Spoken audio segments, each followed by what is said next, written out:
Hi guys, இன்றைக்கி நம்ம இந்த வீடியோவில் எதை பற்றி பேச போகிறோம் அப்படின்னு பார்த்தீங்கன்னா, நம்ம குட் பேட் அக்லி டீம் வந்து ஒரு வீடியோ ஒன்று ரிலீஸ் பண்ணியிருந்தாங்க. அதில் வந்து நம்ம அஜித் சார் பிளராக காட்டி அதில் February 28 வந்து டீசர் ரிலீஸ் பண்ண போகிறதா சொல்லியிருந்தாங்க.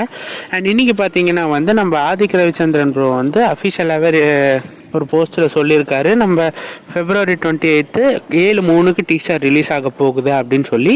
அண்ட் அந்த டீசர் பார்த்தீங்கன்னா 1 minute 34 seconds இருக்கும் அப்படின்னு சொல்லியிருக்காங்க.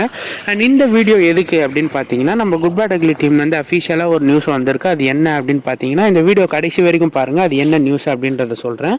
அண்ட் குட் பேட் அக்லியில் பார்த்தீங்கன்னா நம்ம அஜித் சார் வந்து 3 விதமாக நடிச்சிருக்காரு.